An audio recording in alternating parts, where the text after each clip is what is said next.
बोलो अनंत भगवान की जय। सुत जी ने कहा, पूर्व काल में श्री गंगा नदी के तट पर धर्मवीर युधिष्ठिर ने वीर जरासंध को मारने के लिए राजसूय यज्ञ प्रारंभ किया। उस युधिष्ठिर ने श्री कृष्ण चंद्र के सहित भीमसेन, अर्जुन आदि भाइयों के साथ अनेक रत्नों से शोभित मोती जड़ी हुई सरों के समान विशाल भारी यज्ञशाला बनवाई और उसमें यज्ञ के लिए संपूर्ण राजाओं को अनेक प्रकार से प्रयत्न कर बुलाया। एक दिन गंधारी के गर्भ से उत्पन्न राजा धृतराष्ट्र का पुत्र, जो दुर्योधन नाम से विख्यात था, उस यज्ञशाला में आया। वहां कारीगरी की विविधता से उसे आंगन के स्थल पर भाग में जल की भ्रांति हुई, उल्लेख हो गया कि पूरा जल हुई और वह वस्त्र को ऊपर उठा के धीरे धीरे चलने लगा। यह देखकर द्रौपदी आदि श्रेष्ठ स्त्रियां मुस्कुराने लगी और वह दुर्योधन के आगे जाकर पानी को भूमि समझकर उस पानी के बीच में गिर पड़ा, क्योंकि जल के अंदर उन्हें पानी भूमि दिखी, भूमि के ऊपर जल इस तरह विचित्र महल बनाएगा। यह देखकर संपूर्ण राजा लोग और ऋषिगण, तपस्वी और द्रौपदी आदि स्त्रियां हंसने लगी। यह देखकर राजाओं का भी राजा दुर्योधन अत्यंत क्रोधित होकर अपने मामा सुकनी के साथ अपने राज्य में जाने के लिए उद्यत हुआ। उस समय सुकनी ने अत्यंत मीठी वाणी में कहा कि हे राजन, अभी कार्य करना है, इसलिए आप क्रोध न करें। हे राजन, राजेंद्र यज्ञशाला में चलने के लिए उठे, तब ऐसा ही सही यह कहकर राजा दुर्योधन यज्ञशाला में चल यज्ञ संपूर्ण होने पर राजा लोग यज्ञशाला में अपने अपने राज्यों में जाने लगे। तदंतर दुर्योधन भी राजाओं के साथ हस्तिनापुर आया। वहां पांडवों के श्रेष्ठ पुत्र युधिष्ठिर, भीमसेन, अर्जुन आदि को बुलाया और अपने राज्य में जाकर जुआ खेलने लगा। उस जुए में निष्पाप पांडवों का संपूर्ण धन और राज्य आदि जीत लिया। तब भाइयों सहित युधिष्ठिर बड़ी विपत्ति को प्राप्त हो जंगलों में वंचरों के समान रहने लगा। पांडवों के इस समाचार को सुनकर भाइयों सहित युधिष्ठिर को देखने की इच्छा से जगदीश्वर श्री कृष्ण वहां गए। सुत जी ने कहा, दुख में अत्यंत दुर्बल होकर वन में रहते हुए पांडवों ने श्री कृष्ण को देखा तो कर्म से पूजन आदि और प्रणाम किया। अनंतर युधिष्ठिर बोले, हे प्रभु, भाइयों सहित हमको यह अत्यंत दुख प्राप्त हुआ है। इस दुख स्वरूप सागर से हम कैसे छूटेंगे? सो कहिए, कौन से उत्तम देवता का पूजन करें अथवा कौन सा व्रत करें जिससे हमारा राज्य हमें मिले और आपकी कृपा से हमारा कल्याण हो। तब श्री कृष्ण ने कहा, ये युधिष्ठिर, पुरुषों और स्त्रियों के संपूर्ण पाप को नाश करने वाला अत्यंत उत्तम एक अनंत व्रत है। वह भाद्रपद मास के शुक्ल पक्ष की चतुर्दशी को उस व्रत को अनुष्ठान मात्र से संपूर्ण पापों का नाश होता है। राजा युधिष्ठिर बोले, हे वासुदेव, आपने जो अनंत व्रत कहा सो वह अनंत कौन है? मुझसे सत्य कहिए। श्री कृष्ण ने कहा, ये धर्मराज, अनंत हमारा ही नाम है, इसे हमारा ही स्वरूप जानो। सूर्य आदि जितने ग्रह रूप हैं और काल समय जो कहे जाते हैं, वे सब पल घड़ी मुहूर्त दिवस रात्रि आदि रूप में पक्ष मास ऋतु वर्षा युग काल आदि व्यवस्था सब हमको ही जानो। यह जो काल हमने कहा है वह अनंत है, इस नाम से प्रसिद्ध है। वही काल रूप में पृथ्वी का भार उतारने के लिए इस कृष्ण नाम से उत्पन्न हुआ हूँ। दानवों का नाश करने और साधुओं की रक्षा करने के लिए वासुदेव के कुल में उत्पन्न हुआ, जानो। ऐसा वचन सुनकर युधिष्ठिर बोले, हे जानने वालों में श्रेष्ठ अनंत व्रत का महत्व और विधि कहिए। इस व्रत का अनुष्ठान करने वाला प्राणी क्या पुण्य पाता है, क्या फल मिलता है, क्या दान किया जाता है और किस देवता की पूजा की जाती है? पूर्व काल में अनंत व्रत किसने किया और मृत्यु लोक में किसके द्वारा प्रकाशित हुआ? विस्तार सहित इस अनंत व्रत को हमसे कहिए। श्री कृष्ण जी ने कहा कि सतयुग में सुमंत नाम का एक ब्राह्मण था। उसने वशिष्ठ गोत्र में उत्पन्न सुंदर रूपवती दीक्षा नाम की भृगु ऋषि की कन्या से वेदोक्त विधि से विवाह किया। हे राजन, उस स्त्री में कुछ समय बाद अनेक सुंदर लक्षणों से युक्त एक कन्या उत्पन्न हुई। यह शीला नाम की अत्यंत सुशील कन्या पिता के घर में बढ़ने लगी। एक दिन उसकी पतिव्रता माता कालजवर के दाह से दुखी होकर नदी के जल में प्राण त्याग कर स्वर्ग चली गई। तदंतर उस सुमंत नाम ब्राह्मण ने धर्म पुरुष ब्राह्मण की दुशीला नाम की कन्या से विधिवत विवाह किया। वह कन्या नाम के सदर से ही दुष्प्रभाव की कर्कश वचन बोलने वाली और बड़ी प्रचंड थी। और वह शीला नाम की कन्या पिता के घर में गृह कार्य में करने में बड़ा चतुर हुई।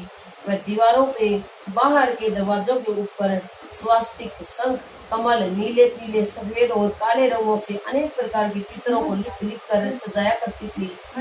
उसके अनंत इसी तरह बहुत दिनों बीतने पर कौमारी अवस्था में प्राप्त हुआ। वह कल्याणी शीला पिता के घर में बड़ी हो गई। उसको देखकर पिता चिंता करने लगा कि यह कन्या पृथ्वी पर किस गुणवान वर को दे, ऐसा विचार कर दुखी होने लगा। उसी समय मुनियों में उत्तम वेद वेदांग को जानने वाले कौंडिन्य ऋषि नाम के मुनि विवाह की इच्छा से आए। बोले कि मैं तुम्हारा रूप गुण युक्त कन्या से विवाह करना चाहता हूँ। ऐसा सुनकर कन्या के पिता ने शुभ दिन में ब्राह्मणों में श्रेष्ठ कौंडिन्य को अपनी कन्या दे दी। और हे धर्मराज, सुमंत ने वेद की विधि से उसका विवाह किया। वहाँ पर शुभ मंगलाचार होने लगे, स्त्रियां गीत गाने लगी और ब्राह्मण लोग स्वस्ति वचन करने लगे। इस प्रकार विवाह क्रिया संपन्न करके ब्राह्मण ने अपनी कर्कशा स्त्री से कहा, दामाद के संतोष के लिए कुछ द्रव्य आदि दहेज में देना चाहिए।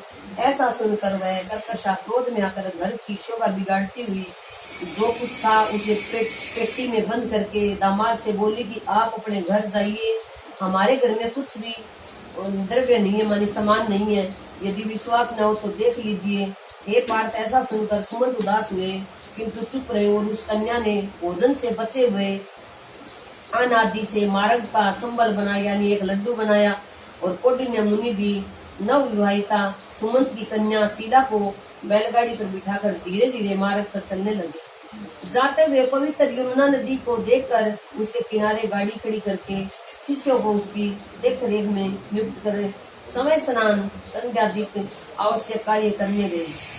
मध्य में भोजन के समय रथ से उतरकर नदी के किनारे शीला ने लाल वस्त्र पहने हुए स्त्रियों के झुंड को देखा। बहुत सी स्त्रियां इकट्ठी झुंड बनाए बैठी देखा। उन स्त्रियों से समूह को चतुर्दशी में भक्ति पुरुष श्री जनार्दन भगवान का पूजन करते देख उसके मन में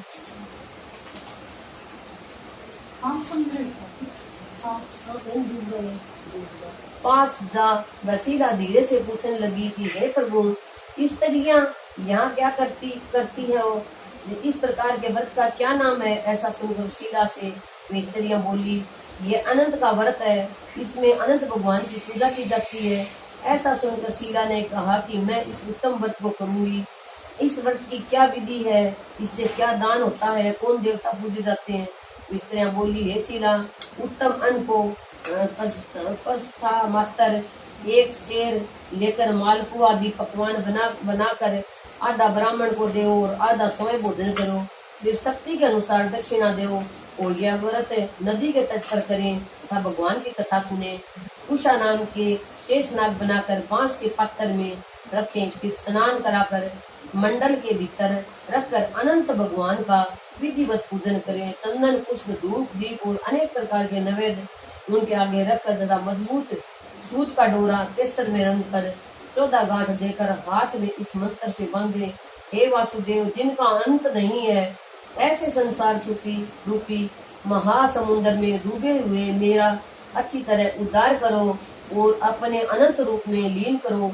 हे सूत्रधारी रूपी अनंत भगवान, मैं आपको बार बार प्रणाम करती हूँ। इस प्रकार सूत्र रूपी अनंत को हाथ में बांधकर समस्त चित्त हो भोजन करें। संसार रूपी अनंत नारायण का ध्यान करके भोजन कर अपने घर जाएं। हे बदरे, यह व्रत तुमसे कहा। श्री कृष्ण बोले, राजेंद्र प्रसन्न चित्त से ऐसा व्रत का विधान सुनकर उस शीला ने भी सुंदर डोरे को बाएं हाथ में बांधकर व्रत किया। जैसे 14 गांठ देकर बाएं हाथ में बांधना कहा था, वैसे ही बांधकर फिर पत्ते संबल यानी वो जो बचेड़ा अपने घर से लेके आई थी बचा हुआ उसका आधा ब्राह्मण को दे दिया और बाकी समय खाया। फिर प्रसन्न चित्त हो जब पति के साथ बैलगाड़ी में बैठकर अपने घर को गई, तभी से उसको शुभ सुकनों से व्रत के प्रति विश्वास हो गया। अनंत व्रत से गोधन आदि से युक्त धन धान्य से उसका घर भरा पूरा हो गया। वह सोने में पिरोए माणिक के और मोतियों के हारों से हमेशा सजी रहती और उसके यहाँ इतने अतिथि आने लगे कि वह पूजन में सर्वदा व्यस्त रहती। मणि में सुवर्णों के हारों से भूषित वह माणिक के करदनी तथा मोतियों की मालाओं से अलंकृत उत्तम वस्त्र पहनी हुई सावित्री के समान शोभित होने लगी। घर में पति के साथ आनंद में रहने लगी। इसी समय उसके पति कौंडिन्य ने बैठी हुई शीला के हाथ में बंधा हुआ सुंदर डोरा देखा और उसको देखकर वह बोला कि ये शीला, यह डोरा तो क्या मुझे वश में करने को बंधा है? तो तुमने इसे क्यों धारण किया? इसका कारण को यह सुनकर शीला बोली, जिसके प्रसाद से संपूर्ण धन्य धान्य और संपदाएं मनुष्य को मिलती हैं, वही अनंत मैंने धारण किया है। श्री कृष्ण कहते हैं कि हे पांडु पुत्र, लक्ष्मी के मध्य से हुए शीला के पति ब्राह्मण ने शीला का वचन सुनकर उस डोरे को जल्दी से तोड़ा और वह कौन अनंत है ऐसा कहकर हुए पाप आत्मा उस मूर्ख ने डोरा जलती हुई अग्नि में डाल दिया। तब शीला ने व्याकुल होकर हाहाकार करती हुई दौड़कर डोरे को लेकर दूध में डाल दिया। उस पाप कर्म से उसकी लक्ष्मी क्षीण होने लगी। गो आदि को चोर ले गए, घर में आग लग गई, धन नष्ट हो गया। जो जिस प्रकार घर में आया था वह उसी प्रकार फिर चला गया। कुटुंब में भी कलह होने लगी, भाइयों में लड़ाई होने लगी। अनंत को फेंकने के पाप से घर में दरिद्रता घुस गया। हे युधिष्ठिर, उसके साथ संसार में कोई बातचीत न करता। वह शरीर से अतिशय संत हो गया और मन से भी दुखी, बड़े भीषण दुख को प्राप्त हुआ। तब उस कौंडिन्य ऋषि से कहा, स्त्री से कहा कि हे शीला, मैं सहसा उत्पन्न हुए शोक के कारण दुखी हो गया हूँ। मेरा संपूर्ण धन नाश हो गया है। सब जनों से कलह होती है, मुझे कोई बोलता भी नहीं है। शरीर मेरा नित्य है, बुखार आदि ताप रहते हैं, चित्त में बड़ा भारी खेद होता है। इस अनर्थ का क्या कारण है, क्या तुम जानती हो? और क्या करने से भाग्य अच्छा होगा? तब सुंदर वस्त्र वाली शीला पति से बोली कि अनंत को फेंकने के पाप यह फल है, और अब हे महाभाग, उसके लिए उपाय करे तो फिर सब हो जाएगा। शीला के ऐसा कहने पर वह ब्रह्म ऋषि मन से हरि भगवान की शरण में गए। इसके अंतर वह कौंडिन्य निर्वेद को प्राप्त होकर वन को चला गया और उत्तम ब्राह्मण वायु का भक्षण कर तप करने लगा और कुछ नहीं करता था, सिर्फ भाई एक सांस लेकर करने लगा और उस परमेश्वर का मन से ध्यान करने लगा, जिसके प्रसाद से मुझे धन आदि मिला, जिसका अपमान करने से मैं निर्धन होकर दुख को प्राप्त हुआ तथा सारा धन आदि मुझको अतिशय सुख और दुख देने वाला हुआ। ऐसा विचार करते हुए गहन वन में फिरने लगा। वहां पर उसने फूला हुआ एक आम का वृक्ष देखा, जिस पर एक भी पक्षी नहीं था और करोड़ों कीड़े लगे थे। उस आम के वृक्ष से उसने पूछा कि हे सौम्य, तुमने कहीं अनंत को देखा तो होगा? तो मेरा चित्त में अतिशय दुख है। यह सुनकर आम का वृक्ष बोला कि हे ब्राह्मण, मैंने अनंत को नहीं देखा। यह सुनकर वह दुखी होकर चल दिया और अनंत भगवान को कहाँ देखेंगे ऐसा विचार करता हुआ घूमने लगा। इतने में पछड़े से एक गाय को देखा जो वन में इधर उधर दौड़ रही थी। हे पांडवों, वह ब्राह्मण गैया से बोला, हे गौ माता, तुमने यदि अनंत भगवान को देखा हो तो तब गौ बोली कि हे कौंडिन्य, मैं अनंत को नहीं जानती। वहां से आगे जाकर घास पर बैठी हुई एक बैल को देखा। उसने पूछने लगा कि हे गौ के पति, तुमने अनंत भगवान को देखा है? वह वृषभ बोला, मैंने अनंत भगवान को नहीं देखा। उसके बाद आगे जाते हुए कौंडिन्य ने बड़ी सुंदर तो पुष्करणी देखी, जो ये तालाब तलैया देखी, जिसका जल एक दूसरे में उसमें आता जाता रहता हुआ अनेक प्रकार से किलोल करता था और कमल का हार कुमुदनी आदि के पत्तों से शोभित हो रहा था। ब्रह्मर, हंस, चकोर और बगुला आदि से शोभित ऐसे उपयुक्त बाकियों को देखकर ब्राह्मण ने उनसे पूछा कि तुम दोनों ने अनंत भगवान को तो नहीं देखा है? यह सुनकर बोली कि हे द्विज, हमने अनंत भगवान को तो नहीं देखा। उसके बाद आगे जाकर एक गधा और एक हाथी देखा। उन दोनों से भी ब्राह्मण ने पूछा कि आप लोगों ने तो कोई अनंत भगवान को नहीं देखा? इस प्रकार सबसे पूछता हुआ ब्राह्मण निराश हो उसी जगह पर बैठ गया। वे राजन युधिष्ठिर भय कौंडिन्य जीव से निराश और बड़ा विकल हो गया। बहुत गर्म उदर श्वास छोड़कर भूमि पे गिर पड़ा। कुछ देर बाद जब होश आया आखिर हे अनंत, ऐसा कहते हुए उठा तो अपने चित्त में निश्चय किया कि अब मैं प्राणों का त्याग दूंगा। श्री कृष्ण कहते हैं, हे धर्मराज, जब उस ब्राह्मण ने प्राण देने के लिए वृक्ष में फांसी लगाई तो उसी समय दया हृदय को अनंत भगवान प्रत्यक्ष हो गए और वह वृद्ध ब्राह्मण रूप धारण कर बोले कि यहाँ आओ। यह कहकर उस कौंडिन्य का दाहिना हाथ पकड़ा एक गुफा में ले गया। उस गुफा में कौंडिन्य ने एक शहर देखा जिसमें बड़ी रूपवान स्त्री पुरुष विद्वान थे और सुखदायक दिव्य सिंहासन पर भगवान बैठे थे, जिनके अगल बगल में शंख चक्र गदा और गरुड़ सम्मेलन हो रहे थे। कभी न समाप्त होने वाली विभूति ऐश्वर्य के प्रकारों से अपमृत भगवान वाले और कौस्तुभ मणि वनमाला आदि अनेक प्रकार के आभूषण धारण किए हुए इस स्वरूप अनंत भगवान को उस कौंडिन्य ने देखा। अतिशय प्रकाशमान उपयुक्त स्वरूप वाले अनंत को देखकर उनके आगे उच्च स्वर से, हे प्रभु आपकी जय हो, ऐसा कहकर प्रणाम करके बोला कि हे पुंडरीकाक्ष, मैं पाप रूप और पाप कर्म करने वाला हूँ। मेरी आत्मा पाप रूप है और पाप से ही उत्पन्न हुआ हूँ। मेरी रक्षा करें और मेरे संपूर्ण पापों को नष्ट कर दें। इसका वचन सुनकर अनंत भगवान बड़े कोमल वचन से बोले कि हे विपेंद्र, डरो मत, जो तुम्हारे मन में है सो कहो। कौंडिन्य ने कहा, हे प्रभु, मैंने धन से उन्मत्त होकर अनंत का डोरा तोड़ डाला। उस पाप कर्म से मेरा धन नष्ट हो गया। घर में अपने जनों से कलह होती है, जिस कारण मुझसे कोई भी नहीं बोलता। इस प्रकार दुखी हो आपके दर्शन की इच्छा से मैं जंगल में फिरने लगा। हे देवताओं के स्वामी, आपने कृपा कर अपना दर्शन दिए और आप मुझे दया करके उस पाप की शांति करिए। कृष्ण बोले, हे युधिष्ठिर, भक्तों से प्रसन्न किए गए देवता क्या नहीं देते। अनंत भगवान भी उस ब्राह्मण का वचन सुनकर बोले, हे अनंत, भगवान ने कहा है कौंडिन्य, तुम अपने घर जाओ, देरी मत करो और भक्ति पूर्वक 14 वर्ष तक अनंत का व्रत करो। इससे संपूर्ण पापों से छूटकर पुत्र पौत्र उत्पन्न कर इच्छित भोगों को भोग कर सिद्धि पाओगे। ऐसा सुनकर कौंडिन्य ने कहा, हे स्वामी, मैं कुछ पूछता हूँ, उसे कहिए। वह आम का वृक्ष कौन है और कमल कुमुदनी का हार आदि से सुशोभित वह परम दो पुष्करणी जंगल में देखी सो क्या थी। वह गधा कौन था, वह हाथी कौन था और वह उत्तम वृद्ध कौन था। अनंत देव बोले, आम का वृक्ष वेद की विद्या बहुत अच्छी तरह से जानने वाला ब्राह्मण था। उसने शिष्यों को विद्या नहीं थी, इसलिए वह वृक्ष हुआ। और जो गौ थी वह बीज को खाने वाली पृथ्वी रही है। और जो घास पर वृक्ष देखा तुमने, वह सत्य लोक में धर्म था और धर्म अधर्म का निर्णय ठीक नहीं करता था। वह पुष्करणी 2 नदियां थी, तालाब थे, वह 2 बहन थी और ब्राह्मणी थी। धर्म अधर्म आदि जो कुछ होता वो परस्पर देती थी एक दूसरी ने और ले लेती थी। दोनों याद रखियो, आप बटा ब्राह्मण न देइयो और हम देइयो देती थी। और उन्होंने वेद का पाठ करने वाले ब्राह्मण तथा गरीबों को कुछ नहीं दिया, भिक्षुकों को भी नहीं दिया। उस पाप कर्म से दोनों का दल आपस में इधर का उधर और उधर का इधर रहता है।